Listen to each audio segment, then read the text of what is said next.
Durante un breve periodo de tiempo, Napoleón pareció ser la figura más importante del mundo. Fue quizá el más grande militar de todos los tiempos y un destacado estadista. Con su inteligencia y su asombrosa capacidad de liderazgo, elevó a Francia a alturas sin precedentes de gloria, pero también hizo al país hincarse de rodillas cuando perdió la medida de su genio y de su vanidad. Cerca de 2 siglos más tarde, el eco de sus hazañas sigue oyéndose a través del globo. Napoleón, emperador de los franceses.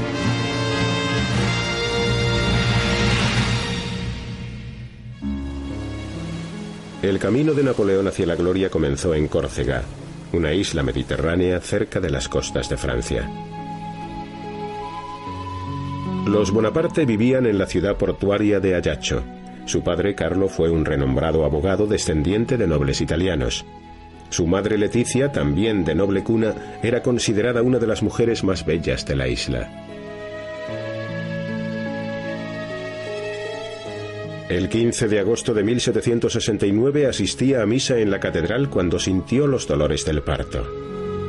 La casa familiar estaba a solo unos minutos de distancia, de modo que se dirigió hacia ella. Cuando llegó fue incapaz de subir las escaleras hasta su dormitorio y dio a luz a Napoleón sobre este sofá, en uno de los salones de la primera planta. Desde su nacimiento le inculcó el sentimiento de que era especial. Era una mujer muy decidida, muy realista. Napoleón era muy consciente de su propia importancia, lo cual fue obra de su madre. Su madre, a pesar de ser tan realista, siempre pensó que sus hijos podían hacer cualquier cosa. Aunque de noble origen, los Bonaparte no eran ricos. Vivían en una buena casa y eran muy apreciados por la comunidad, pero siempre andaban justos de dinero. Educaron a sus hijos con creencias muy prácticas y sentimientos nacionalistas. Tenía mucho orgullo y creía en la familia y en el honor, sentimientos que a menudo se atribuyen a los corsos. Si alguna isla podía dar origen a un guerrero, esta era Córcega. Durante siglos, los corsos habían convertido la guerra en su forma de vida.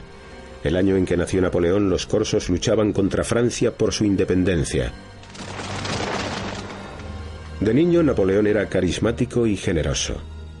A menudo se veía enzarzado en peleas, aunque no tenía nada de extraño, ya que el concepto corso de la virilidad le impulsaba a ello.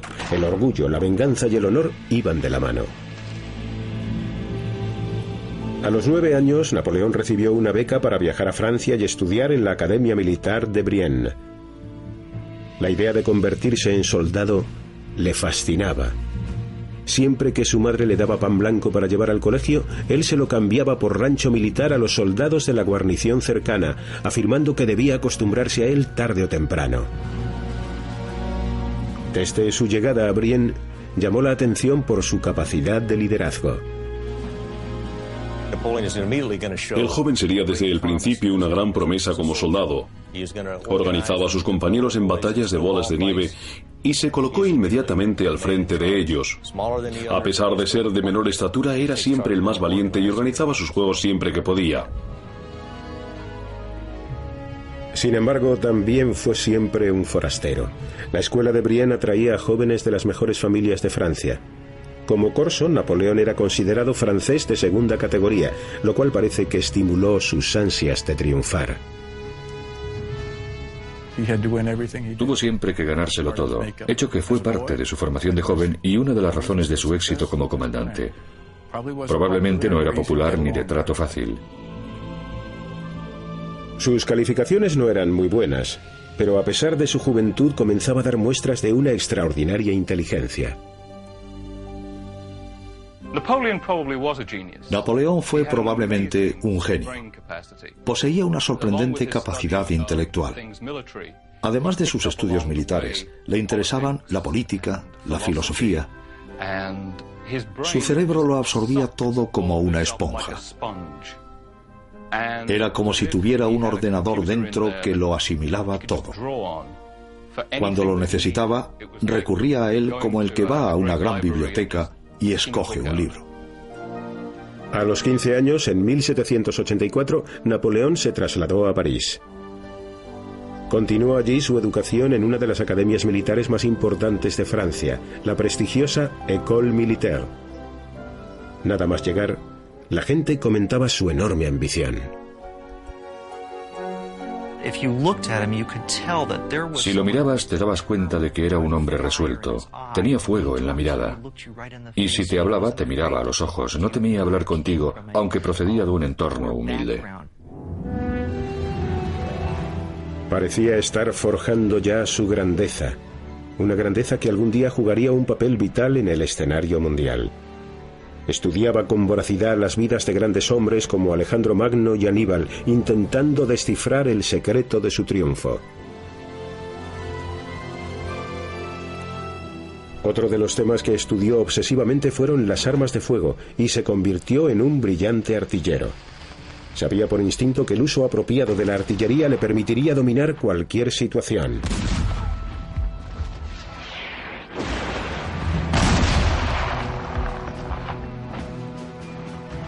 Estaba tan centrado y volcado en sus estudios que aprobó el programa de 2 años en 1, convirtiéndose en oficial a la edad de 16 años y 15 días. Napoleón alcanzó la gloria en la tumultuosa Revolución Francesa, una época en la que un hombre podía ascender rápidamente. Su ascenso fue meteórico. Tenía fe en la República Francesa y luchó contra los monárquicos que deseaban restaurar la monarquía recientemente derrocada. Francia no solo estaba embarcada en una guerra civil, sino que combatía en la frontera contra otras potencias europeas que deseaban reinstaurar la monarquía. Napoleón probó por primera vez el sabor de la gloria en 1793 en el puerto francés de Toulon. Realizó un brillante ataque contra la flota británica promonárquica allí atracada. Contra todo pronóstico, sus tropas expulsaron a los británicos del fuerte y a sus barcos del puerto. En combate, iba él mismo al frente en muchas de las incursiones. Parecía no tener miedo a nada y creía firmemente en la necesidad de dar ejemplo. Si él personalmente corría los mayores riesgos, ¿cómo no iban a seguirlo sus hombres? Su hazaña produjo tal asombro que fue nombrado general de brigada a los 24 años. Francia, no obstante, seguía sumida en el caos. Su clima político cambiaba tan rápidamente que un héroe podía transformarse de la noche a la mañana en un criminal cuando otro bando ganaba los favores del pueblo. Napoleón se vio atrapado en aquel torbellino. Menos de un año después de Toulon fue encarcelado por poco tiempo por sus adversarios políticos y más tarde pasó un triste periodo en París sin hombres a su cargo. Hubo un momento en el que se sintió tan desafortunado que pensó incluso en el suicidio. En 1795 su suerte cambió al ser llamado para proteger la Convención Nacional de las turbas furiosas formadas por fieles monárquicos. Expulsó a los monárquicos disparando sus cañones por las calles de París y a ojos de algunos salvó la revolución. Aquel fue precisamente el acto heroico que necesitaba para emprender la carrera más legendaria en la historia del ejército, pues a cambio de su éxito fue nombrado comandante del ejército francés en Italia. Por aquella época conoció a una asombrosa mujer que cambiaría su vida para siempre, Josefina.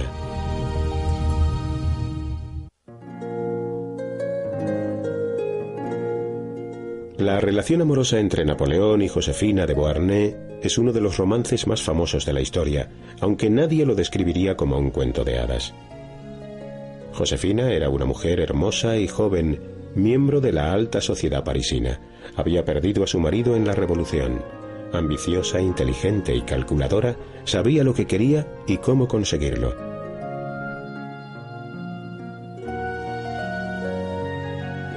Napoleón se enamoró en el acto de Josefina y la persiguió con la misma determinación con la que acudía a una batalla. Ella, por su parte, aunque lo encontró atractivo, se planteó la relación casi como un negocio.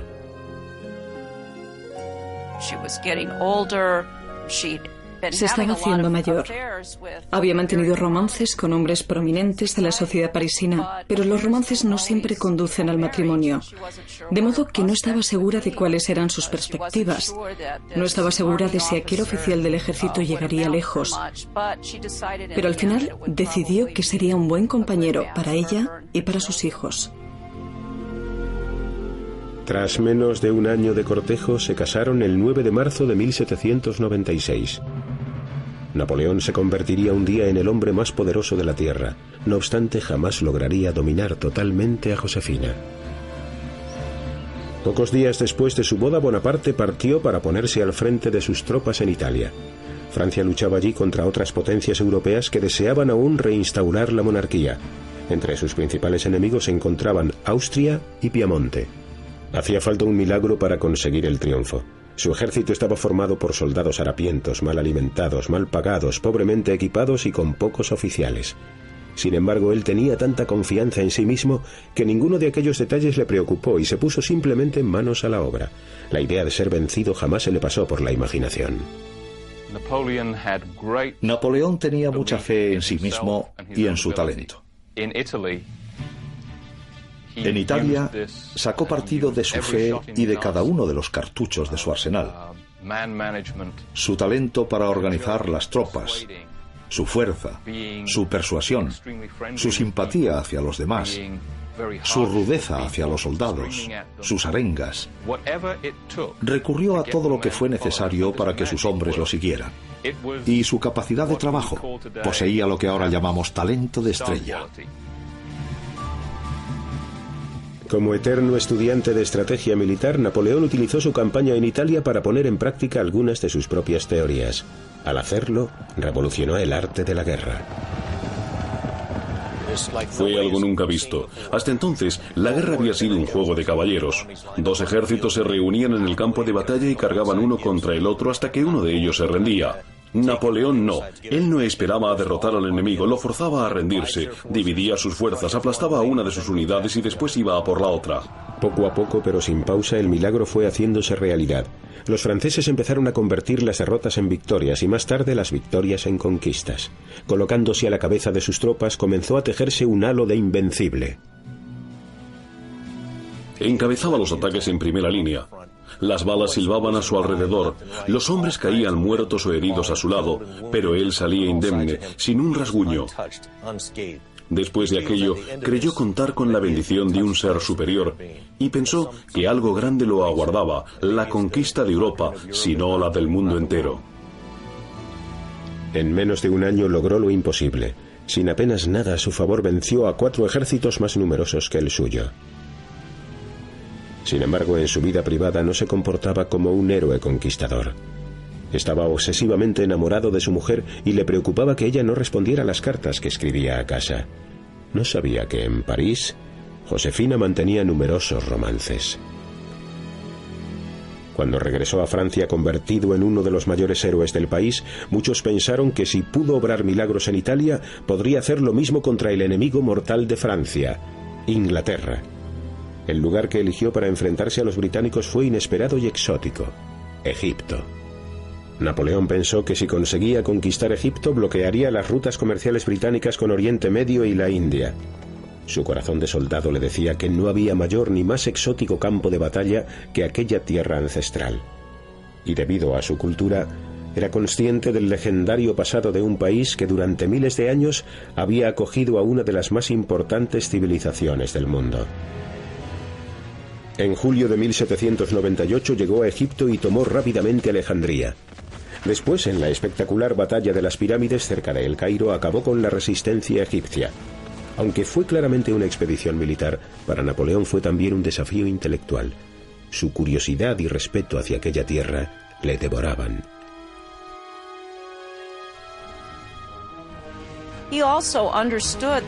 Comprendió además que había cosas en Egipto de las que podían aprender los franceses.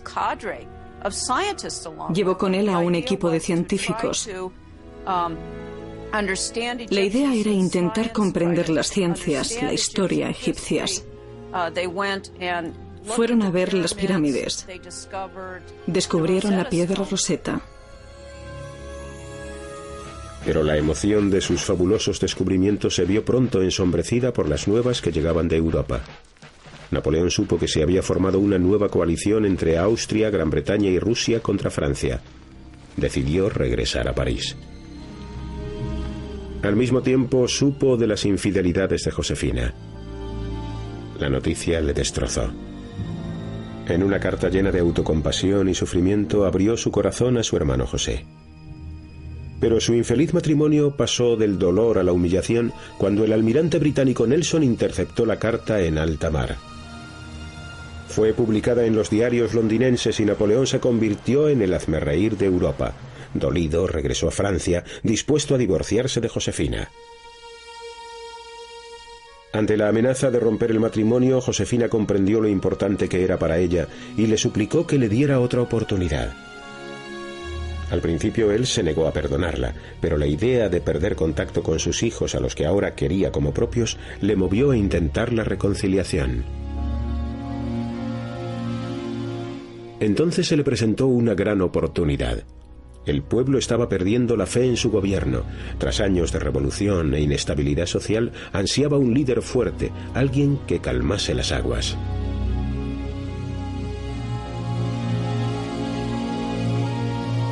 Napoleón había realizado milagros en el campo de batalla. Tal vez pudiera proporcionarle también un gobierno.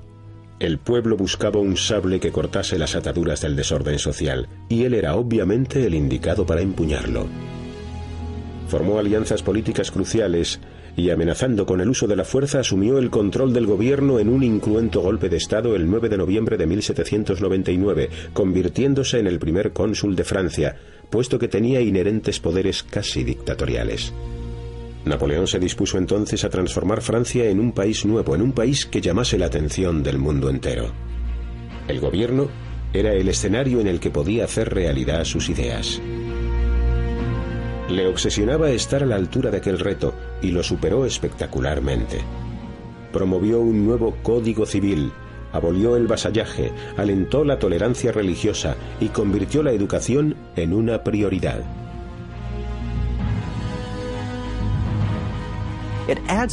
Todo ello confiere a Napoleón una dimensión que lo hace más importante que un simple general, más importante que un simple conquistador. Era un hombre que comprendía el aspecto civil, el aspecto pacífico de la vida, y quiso moldearlos de la forma que a él le pareció mejor. Parecía tener más energía que otros hombres. En el palacio de Fontainebleau pidió que su escritorio fuera trasladado al dormitorio para poder levantarse a trabajar en mitad de la noche. Incluso mientras se bañaba solía leer y pensar. Para cuantos le rodeaban, era tan modélico como exasperante. La gente adoraba a Napoleón y lo aborrecía. Incluso personas que lo adoraban lo aborrecían a veces debido a su increíble capacidad de trabajo, de ser frío y amistoso al mismo tiempo. No tenía una personalidad sencilla, era muy complejo. Para muchos, Napoleón se convirtió en un héroe. Incluso hombres como Beethoven le admiraron. Francia fue pronto la envidia del mundo. Todo iba sobre ruedas, hasta su matrimonio. Josefina parecía haber nacido para su papel de primera dama de Francia. Su gusto era impecable y ejercía una gran influencia sobre la sociedad francesa. La pareja llevaba un frenético estilo de vida. Sin embargo, conseguía disfrutar de algunas horas de tranquilidad en su finca de Malmaison. Malmaison era un preciado proyecto de Josefina. Lo redecoró sin escatimar gastos. Estaba dispuesta a gastar cuanto fuera preciso en su decoración. Era una casa de campo, una finca, un lugar en el que podían descansar y para eso precisamente fue diseñado. La única habitación en la que Napoleón se sentía realmente a gusto era su estudio. Pasaba mucho tiempo allí meditando sobre Francia y Europa. Después marchaba a París, donde ponía en práctica sus planes. Pero a pesar de ser jefe de Estado, nunca dejó de ser soldado. Su conducta era tremendamente paradójica. Jugaba a ser el príncipe de la paz, pero al mismo tiempo era el dios de la guerra. Siempre en nombre de la paz, siempre en nombre de la revolución, sus tropas invadían y dominaban Europa. Con la ayuda de las bayonetas y los cañones estaba dispuesto a imponer su política progresista sobre los países vecinos. Al poco tiempo, toda Europa estaba bajo su dominio. Napoleón conocía mejor que nadie el atractivo del poder y se lo ofreció a Francia como recompensa. Napoleón conducía a su pueblo hacia la gloria. Él mismo empleó a menudo aquel término. El problema con la gloria, y en concreto con la gloria militar, reside en que es como cabalgar sobre un tigre. No puedes bajarte. Pero aunque el pueblo francés era susceptible al atractivo del poder, ningún individuo corría más peligro de caer presa de sus tentaciones que el propio Napoleón. Es posible que fuera un genio y un hombre de hazañas épicas, pero seguía siendo un hombre. Su insaciable apetito de gloria y poder sería su perdición.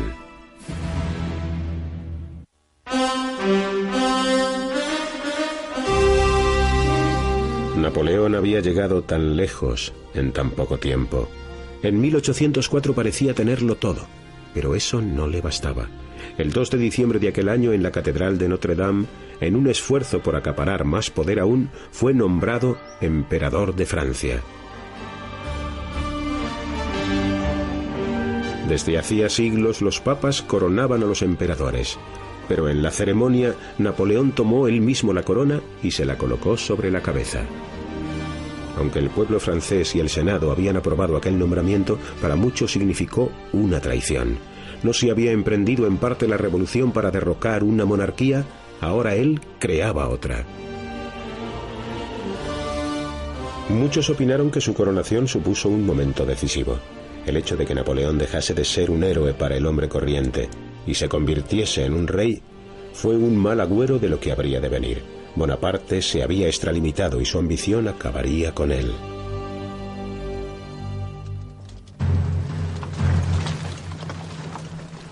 Entonces, sus ejércitos cruzaron Europa con más empeño aún.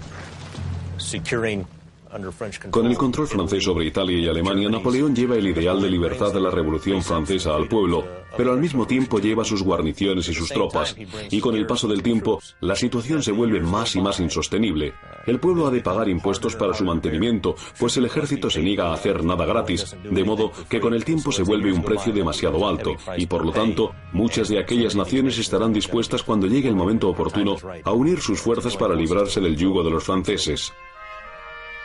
Su imperio era el más grande de Europa desde el Imperio Romano. En 1809, Napoleón estaba obsesionado porque no tenía un descendiente que heredase su trono. Josefina parecía incapaz de tener más hijos. El asunto se volvió de tanta importancia para él que decidió pedirle el divorcio. Creo que fue doloroso para ambas partes, sobre todo para ella. No quería el divorcio. Sabía que no podía concederle lo que él le había pedido tan encarecidamente, un hijo. Fue un divorcio que se vio obligada a aceptar. En muchos sentidos, él estaba cortando los lazos con su más antigua confidente. Fue una gran conmoción para ella. Llevaban 14 años juntos. Le rogó que reconsiderase su decisión, pero él se mantuvo firme. El 15 de diciembre de 1809, ella se retiró de su vida y regresó sola a Malmaison. La reemplazó por la archiduquesa de Austria, María Luisa.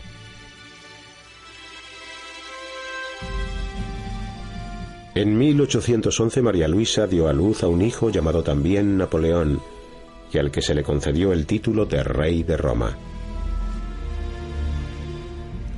La coronación, el divorcio y el sometimiento militar de los países vecinos eran síntomas de que estaba cayendo en la megalomanía. Uno de los fallos de los genios es que comienzan a considerarse una raza superior y creen que no necesitan relacionarse con los seres humanos corrientes que se interponen en su camino, que dudan a veces, que nunca perseveran y parecen tener mentes de segundo orden. Napoleón comenzó a menospreciar a todos los que le rodeaban y se apoderó de él ese egocentrismo típico de los genios. Como dijo otro hombre célebre décadas después, el poder corrompe y el poder absoluto corrompe absolutamente.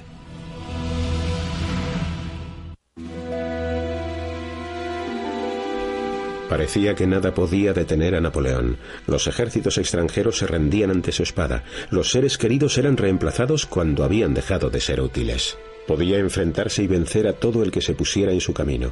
La única persona a la que no podía derrotar Napoleón era Napoleón.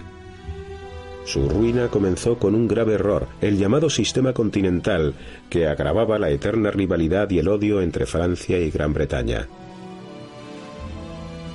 Gran Bretaña era la única nación que había logrado derrotarle sistemáticamente, pues aunque Napoleón había conquistado gran parte de la superficie de Europa, los británicos dominaban el mar. Con su gigantesco imperio y su maquinaria militar, le desafiaron constantemente. En un intento por paralizar su economía, introdujo el sistema continental, que excluía a los barcos británicos de todos los puertos bajo control francés y prohibía que naciones neutrales transportaran mercancías británicas al continente. Estaba tan acostumbrado a llevar razón que pasó por alto la magnitud de su error, ya que el sistema continental no solo paralizó la economía británica, sino también la de los países vecinos. Enseguida, burlar el bloqueo y dedicarse al contrabando se convirtieron en una forma de vida en Europa. Todos trataban de eludir el edicto napoleónico. A diario se ganaban y perdían fortunas en aquellas arriesgadas prácticas. Con tanto dinero en juego, los aliados se convirtieron pronto en adversarios. Finalmente la situación estalló cuando Portugal y España unieron sus fuerzas con Gran Bretaña para intentar derrocarlo. Durante más de una década apenas había cometido un error, pero entonces una sucesión de errores le conduciría a las puertas de la muerte. Se tambaleó. Cayó presa del brote nacionalista que surgió en España y otros países y que finalmente destruiría su imperio. Gran Bretaña recurrió al brillante Arthur Wellesley, futuro duque de Wellington, para que mandase sus tropas contra Francia en la península ibérica. Napoleón, ocupado en el gobierno de su imperio desde París, nunca combatió contra Wellington en España, sino que delegó en sus mariscales. Aquel fue otro error, pues Wellington superó en todo momento a los franceses carentes del mando de Napoleón. Las desgracias de Bonaparte fueron en aumento al cometer el catastrófico error de invadir Rusia en 1812. Allí fue donde su buena fortuna comenzó realmente a abandonarlo. Los rusos leyeron su manual de guerra y optaron por salirse de la norma. Atrajeron al ejército francés hasta sus vastas llanuras y después dejaron que el cruel invierno ruso cayera sobre él. Napoleón intentó batirse en retirada, pero se vio acorralado por el frío, la nieve, el hambre y el acoso de los guerreros cosacos.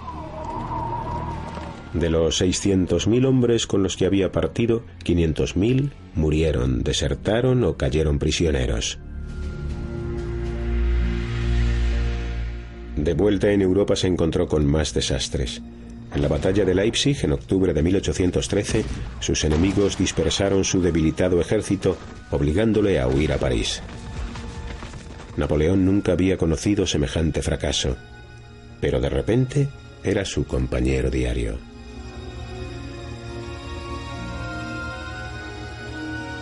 Mientras las tropas aliadas se dirigían a París, él se refugió en el palacio de Fontainebleau y buscó la forma de encajar la derrota como un guerrero.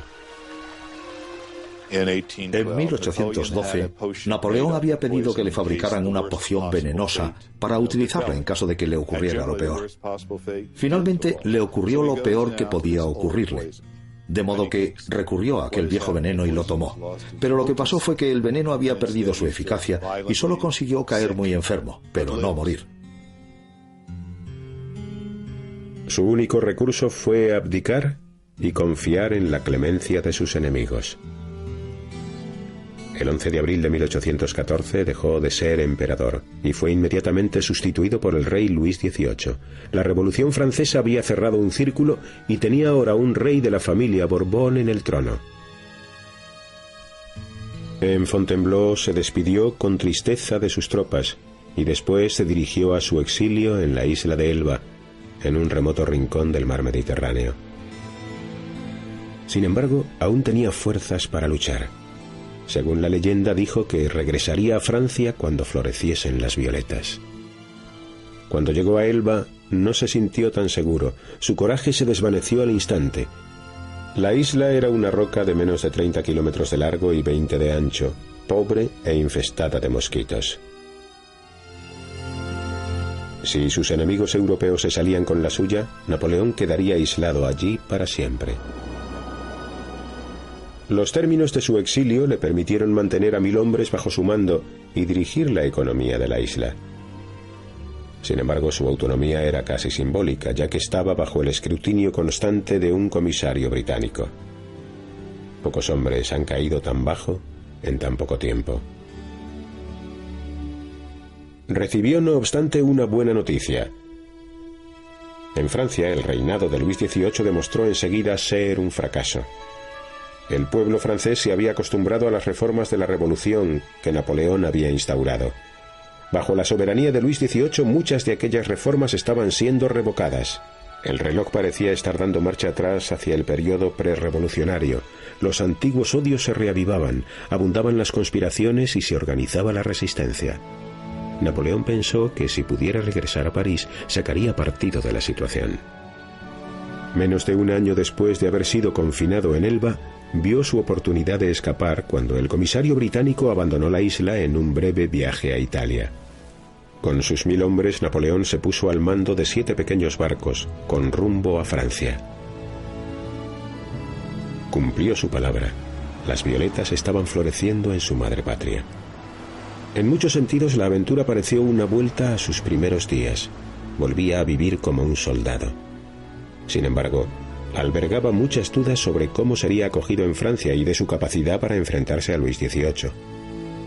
Arribó a las costas francesas el 1 de marzo de 1815 y se encaminó hacia París inmediatamente. La ruta que eligió fue a través de los Alpes, lo que le permitiría rodear la Provenza, pues consideraba que albergaba sentimientos monárquicos. Lo que ocurrió aquel mes de marzo es casi imposible de describir. Si a Napoleón le había abandonado la buena fortuna en Rusia, ahora parecía haberla recobrado. Y le premiaba con uno de los grandes momentos de la historia. Ni siquiera en su época más ególatra habría imaginado los acontecimientos que estaban a punto de suceder.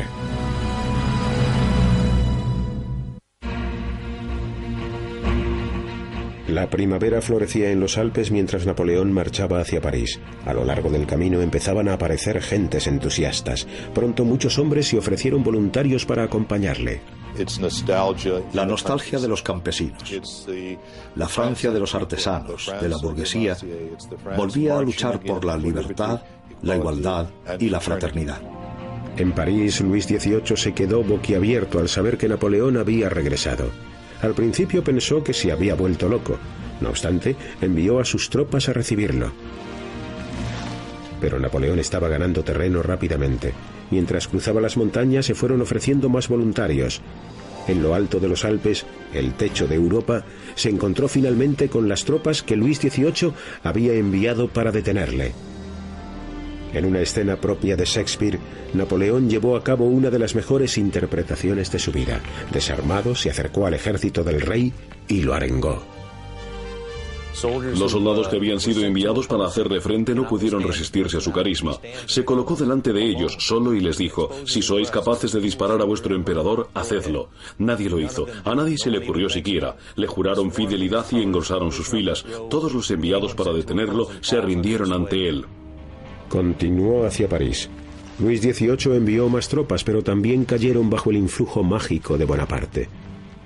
Luis XVIII se plegó sabiamente ante lo inevitable y huyó del país en mitad de la noche. El 20 de marzo Napoleón entraba en París de nuevo como soberano de Francia. En las calles la muchedumbre jubilosa le vitoreaba.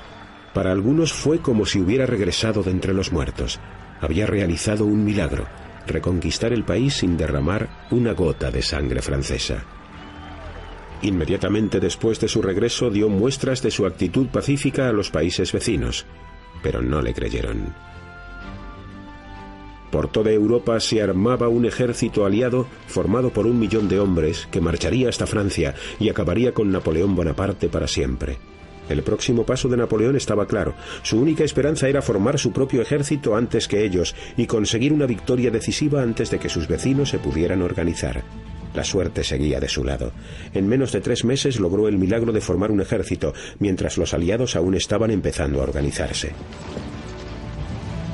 Desde su regreso de Elba dedicó todas las horas del día a prepararse para el choque que precipitaría a Francia contra el resto del mundo. Uno de los pocos actos personales que realizó fue volver a Malmaison. Durante su estancia en Elba, Josefina había muerto víctima de la difteria. Napoleón paseó por los jardines y se recluyó en el dormitorio de Josefina, donde se sentó a solas con sus recuerdos. Después partió para la guerra.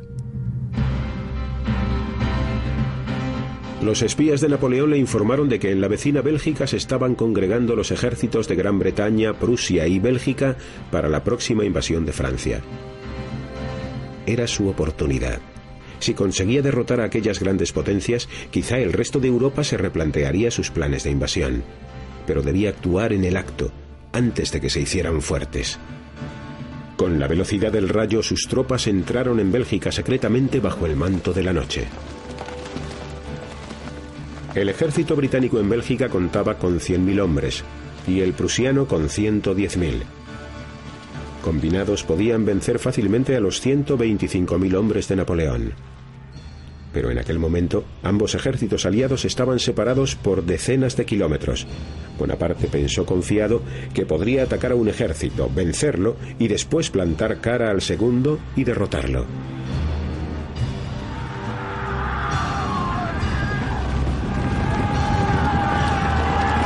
El 16 de junio sus tropas atacaron y dejaron maltrechos a los prusianos. El 17 de junio centró su atención en el ejército británico al mando del duque de Wellington. El cauto Wellington no deseaba luchar contra los franceses sin el apoyo de los prusianos, de modo que comenzó a replegar sus tropas. Napoleón y su ejército lo siguieron.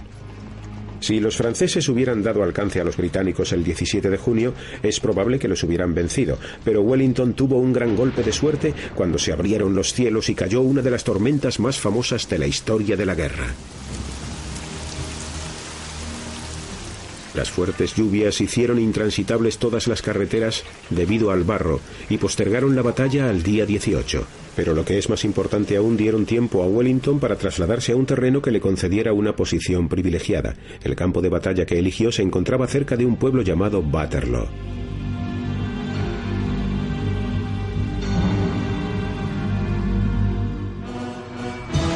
En la mañana del 18, Napoleón cabalgó confiado hacia la batalla. Para sí mismo y para sus tropas, seguía siendo el genio militar más grande desde Alejandro Magno, tal vez más grande aún. Les dijo a sus oficiales que la batalla sería una merienda campestre. La confianza de Napoleón y su sensación de ser invencible se basaban en su creencia de que los prusianos se habían retirado de la escena y que los británicos eran su único enemigo. No sabía que los prusianos se habían reagrupado a 15 kilómetros y se dirigían al campo de batalla. Cuando empezó el enfrentamiento comprendió que había subestimado gravemente a Wellington y a los británicos. Wellington nunca había perdido una campaña importante, y en Waterloo, Napoleón se encontró por primera vez con un genio militar de su propio calibre. Wellington había estudiado obsesivamente a lo largo de los años las estrategias bélicas de Napoleón. Como un gran maestro del ajedrez, podía predecir con exactitud cada movimiento que Napoleón iba a hacer.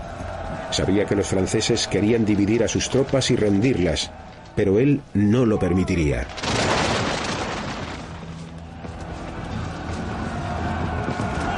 El tiempo apremiaba a Napoleón, pues supo entonces que los prusianos se acercaban. Si se unían a los británicos, no lograría derrotar a ambos ejércitos. En un esfuerzo por acabar cuanto antes con los británicos, recurrió a su invencible Guardia Imperial. Era su última oportunidad. La Guardia Imperial, y en especial la más veterana, estaba formada por hombres extremadamente disciplinados. Todos habían sido condecorados por su valor en anteriores batallas. Nunca habían sido vencidos. En todas las batallas en las que Napoleón necesitó dar un golpe de gracia, lo había hecho por él la Guardia Imperial.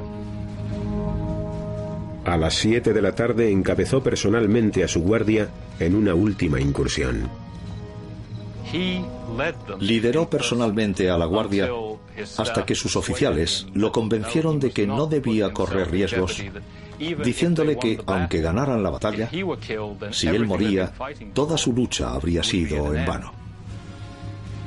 Napoleón dejó entonces el mando a su comandante de campo y la Guardia se puso en marcha hacia los británicos. Estaban en juego el futuro de Francia y el destino de Europa durante los próximos 100 años. Wellington había escondido astutamente a parte de su ejército en la ladera de una colina. Tomó posiciones.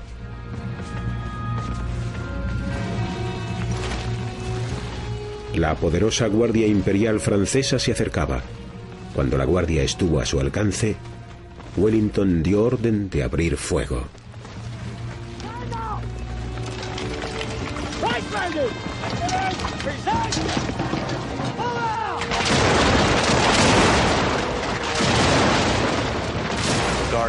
La Guardia Imperial resiste, aguanta los primeros cañonazos y sigue avanzando.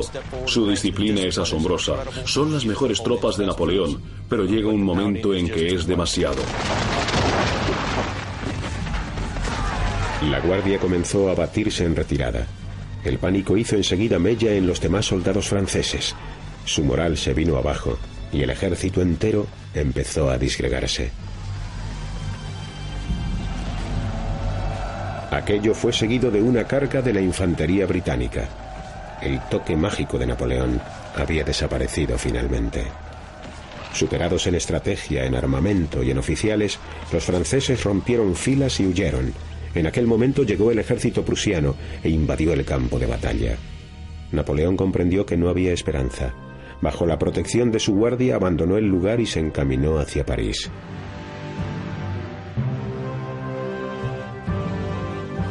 El 22 de junio de 1815, Napoleón volvió a abdicar del trono y fue desterrado a la pequeña isla de Santa Elena, en el Atlántico Sur. Allí pasaría 6 años de desesperación y desolación, hasta que le sobrevino la muerte el 5 de mayo de 1821. Según estipulaba su testamento, sus restos fueron trasladados en 1840 desde Santa Elena a París. Actualmente está enterrado con los honores del mayor héroe de Francia, rodeado de una espectacular parafernalia en la cripta del Panteón de los Inválidos.